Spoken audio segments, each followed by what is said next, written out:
अस्सलामुअलैकुम। उम्मीद करता हूँ आप सब खैर खैरियत से होंगे। आज एक और नई इन्फॉर्मेटिव वीडियो भी है और इसमें आप कह सकते हैं कि आपके लिए बहुत ही गाइडलाइंस होने वाली हैं। आपने जैसे थंबनेल देख लिया होगा, 2 रिफ्यूज़ल आए हैं भाई।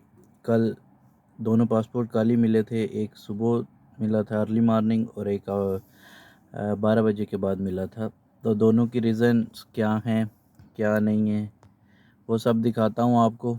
ओपनिंग भी करते हैं। अभी अभी मेरे पास ही है, मैंने तो एक बार देख लिया हुआ है क्या है क्या नहीं डिसीजन। तो दोनों रिफ्यूज़ल हैं। एक का तो मेरे पास पड़ा हुआ है पासपोर्ट, तो मैंने कहा चलें आपके साथ इस वीडियो में शेयर करते हैं और डिस्कस करते हैं कि क्या रीज़न हो सकती है इसके बिहाइंड, के वीज़ा रिजेक्ट क्यों हुआ है, क्या वजह हो सकती है। तो वीडियो शुरू करने से पहले अगर अभी तक आपने इस चैनल को सब्सक्राइब नहीं किया तो काइंडली इस चैनल को सब्सक्राइब कर लें ताकि हर नई आने वाली इन्फॉर्मेटिव वीडियो आप तक बर वक्त पहुँच सके।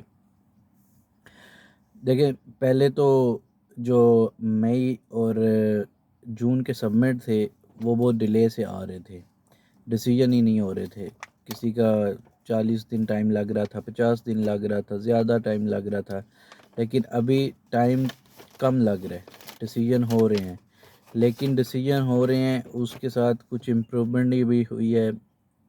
ये पाकिस्तानी भाई का पासपोर्ट है जिसका रिफ्यूज़ल आया है, तो उसके साथ कुछ इम्प्रूवमेंट हुई है कि डिसीजन तो जल्दी हो रहे हैं, लेकिन एक इंटरव्यू वाला जो है ना मसला, वो बहुत ही ख़राब है। और इस बार मैं आपको बताता हूँ कि ये रीज़न मेरे ख़्याल में, मेरे एनालिसिस के मुताबिक क्या वजह हो सकती है इन दोनों की रिफ्यूज़ल की। सही है, पहले सबसे देख लें कि इस भाई ने कब अप्लाई किया था। इसकी अपॉइंटमेंट थी, अब देखें यहाँ पे, 15 अगस्त 2022। ये इसकी अपॉइंटमेंट थी। सबमिट किए डॉक्यूमेंट्स 15 को किए थे, कल आ गया था इसका पासपोर्ट। तो वीडियो आज मैं नेक्स्ट डे बना रहा हूँ। तो इस पे रीज़न क्या दिया है उन्होंने, इस पे बात करते हैं। ये पूरे डॉक्यूमेंट्स उन्होंने भेजे हैं,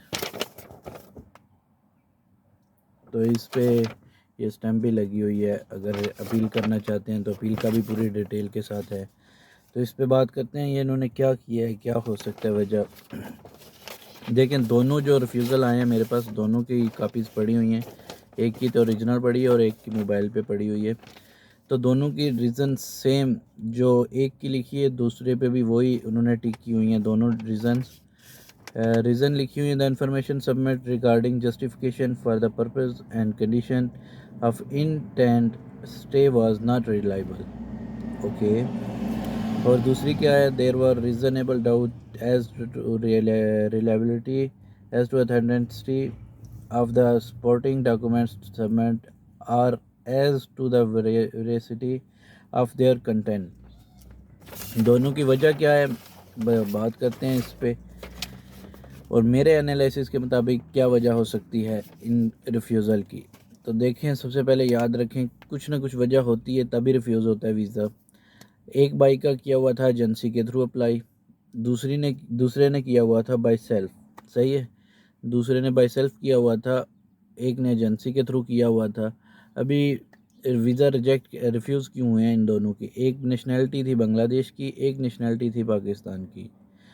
तो मैंने इन दोनों से बात की, एक को तो मैं पर्सनली जानता हूँ ना, तो दूसरा जो है वो मेरे साथ फ़ोन पे कॉन्टेक्ट है। तो दोनों के साथ बात हुई मेरी, तो वो बोलते हैं कि इंटरव्यू हुआ फ़ेस टू फेस। उनको एम्बेसी में बुलाया गया था इंटरव्यू के लिए।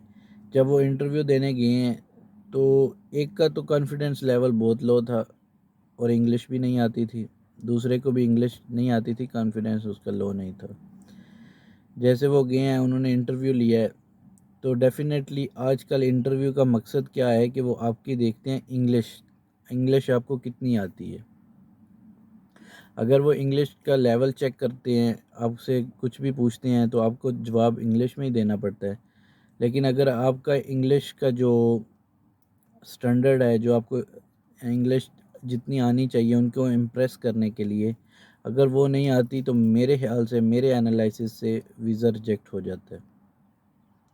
और इन दोनों भाइयों का भी रीज़न यही है। बाकी कुछ सपोर्टिंग डॉक्यूमेंट्स नहीं होते, क्योंकि ये आप वर्क वीज़े के लिए अप्लाई कर रहे होते हैं। और सपोर्टिंग डॉक्यूमेंट्स आपको सपोर्ट तभी करते हैं जब आप विज़िट वीज़े पे करते हैं, या कुछ आप फेक डॉक्यूमेंट्स लगाते हैं। यहाँ पे तो आपने कुछ फेक्स नहीं लगाए होते, सब कुछ ओरिजिनल होता है, आपके पास अप्रूवल लेटर होता है। हाँ, अगर यही रीज़न लिख के दे दें विज़िट वीज़े के लिए तो वो डेफ़िनेटली एक और चीज़ है, उस पे बात करने का फ़ायदा भी नहीं है, वो तो एक रीज़नेबल समझ में आता है। लेकिन इस पे एम्बेसी क्यों रिजेक्ट कर रही है, इसकी वजह यही हो सकती है मेरे ख़्याल से। तो ये आप भी देख लें, एक टिक ये लगी हुई है और एक ये लगी हुई है। मेरे ख़्याल से ये दोनों जो हैं वो इसी वजह से सबका रिफ्यूज़ल आ रहा है। बहुत सारे और भी रिफ्यूज़ल आ रहे हैं, ये नहीं कि इनका है, बहुत सारे रिफ्यूज़ल आए हैं और भी। यही वजह एक कि इनके जो इंग्लिश की थी, इनको इंग्लिश की वजह से रिजेक्ट किया गया है, क्योंकि दोनों को इंग्लिश नहीं आती थी। दोनों ने मेरे साथ उनका कांटेक्ट हुआ तो बात हुई, दोनों को इंग्लिश नहीं आती थी। आती भी हो अगर आती भी हुई थी तो जब आप जो आपके साथ जो आपका इंटरव्यू कर रहा होता है, अगर आप उसको इम्प्रेस नहीं कर सकते तो डेफ़िनेटली वो रिजेक्ट कर देंगे। क्योंकि आजकल जैसे ही आपके डॉक्यूमेंट्स वहाँ पहुँचते हैं, वो डॉक्यूमेंट्स बाद में चेक करते हैं, पहले आपका इंटरव्यू होता है उसके बाद डॉक्यूमेंट्स चेक करते हैं, और वो चेक कर लेते हैं आप किस लेवल पे हैं। तो इसका सलूशन क्या है, अभी इस पे बात कर लेते हैं। इसका सलूशन भाई यही है कि आप अपनी इंग्लिश को इम्प्रूव करें, वहाँ जाके उनको इम्प्रेस करें। एटलीस्ट आप जो क्वेश्चन वो पूछते हैं उनका तो आंसर करेक्ट दें। उनको तो लगे ऐसे कि आप अगर माल्टा जा रहे हैं, क्योंकि वहाँ तो आपने जाके काम करना है, आपको एटलीस्ट थोड़ी बहुत इंग्लिश आती होनी चाहिए, क्योंकि इंग्लिश के बगैर कुछ भी नहीं होगा। पहले तो चल रहा था जैसे तैसे करके चल रहा था, क्योंकि कोई पूछने इंटरव्यू नहीं हो रहा था, सिर्फ आपने फ़ाइल डॉक्यूमेंट्स सबमिट किए, वीज़ा लग के वापस आ गया। क्योंकि बहुत ज़्यादा वीज़े लगे हैं माल्टा के, इसमें कोई डाउट नहीं है। अभी जो हो रहा है वो वजह यही है मेरे ख़्याल से, मैं अपनी बात कर रहा हूँ। बाकी कुछ और भी वजह हो सकती है, वो तो एम्बेसी वाले जानते हैं या नहीं, या उनको पता होगा। लेकिन मेरे एनालिसिस के मुताबिक वजह यही है कि इनकी इंग्लिश इम्प्रूव नहीं थी, इनको इंग्लिश इतनी अच्छी नहीं थी, तो जिसकी वजह से रिजेक्ट हो गया। तो इसका सलूशन पूछ रहे थे भाई, कुछ और भी पूछ रहे थे कि रिफ्यूज़ल आया हुआ है तो अब क्या करें। तो भाई मैं सबको बताऊं कि रिफ्यूज़ल के बाद आप री अपील में ना जाएं, मेरे आपको एडवाइस यही है। क्योंकि अगर आप री अपील में जाते हैं या अपील करते हैं तो उससे बेहतर है आप नया अप्लाई करें।